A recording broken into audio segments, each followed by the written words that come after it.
Hello, hello. So, some of you saw me recently post that I acquired a 90s, early 90s Tobias Growler. Look at this. Look at this thing. It's a beauty. And it's a fretless. Look at this. Look at this fretboard. It's like a mirror. You see this?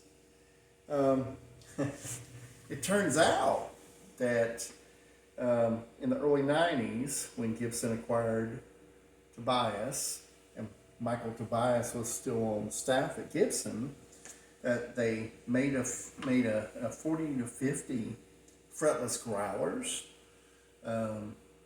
between the 4 strings and the 5 strings. So reality is here, I didn't discover this till after I'd already clicked add to cart, that this is actually a fairly rare bass. And I can't imagine too many better candidates to be fretless than a Tobias Growler with all its mid-range snarl, So now, it's a 30-some-year-old bass, and actually to be that era, it's actually surprisingly light, small bash body. You've read about the necks. I'm sure they're actually pretty amazing. Music Man Stingray type of vibe and pickup, but Stingray on steroids. This is actually not just a single humbucker. It's 2 humbuckers in the same housing, and some controls around each. There's EQ, low and high EQ for each, and there's some mid-range shifting for each.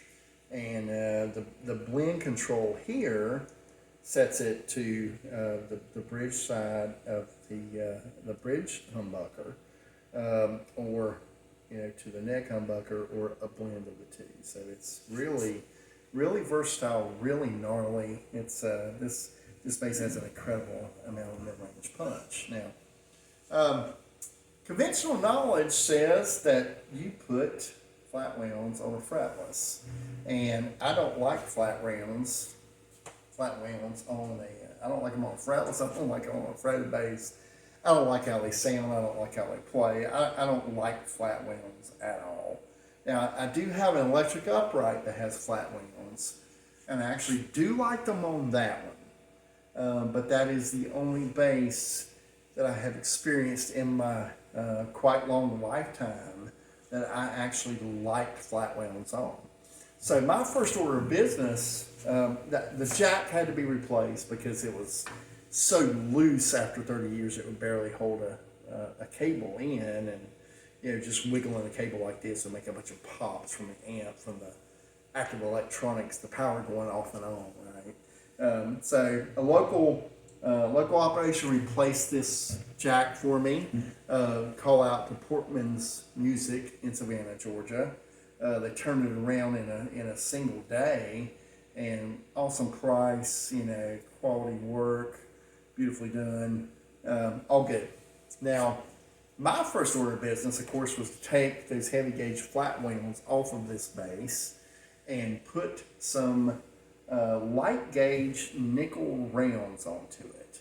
And I know hell just froze over because you don't put round wounds on a fretless, but I do, because I don't like flat wounds.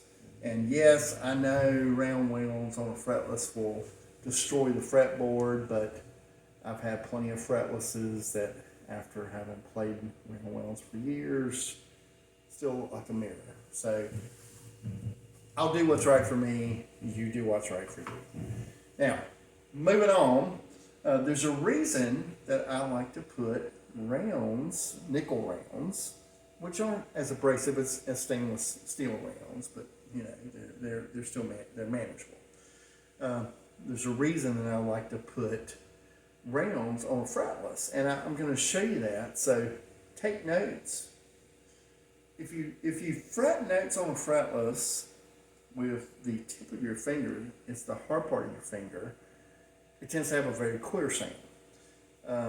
What I learned from actually Steve Bailey is that if you fret notes on fretless with the soft, fleshy part of your pad of your finger, they're going to sound different. So here's fretted with the tip of my finger. It's very clear. And if I fret it softly with the soft pad of my finger, it sounds buzzy.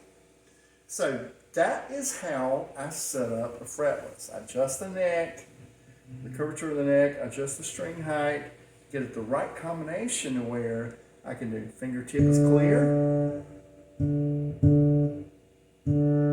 pad is buzzy, fingertip is clear, pad is buzzy, fingertip is clear, pad is buzzy, fingertip is clear, pad is buzzy.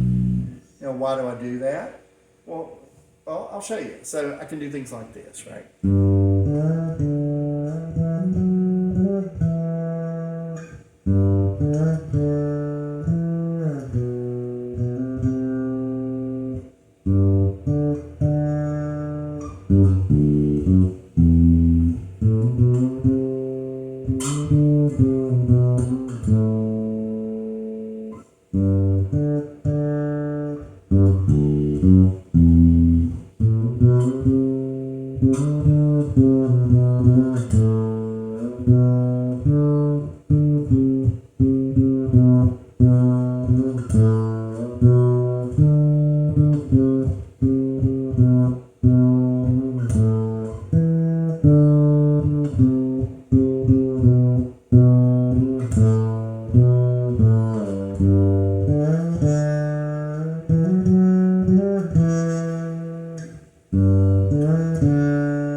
Make it sound very fretless, and then without touching a knob or anything else, just my hands, I can go do something like this.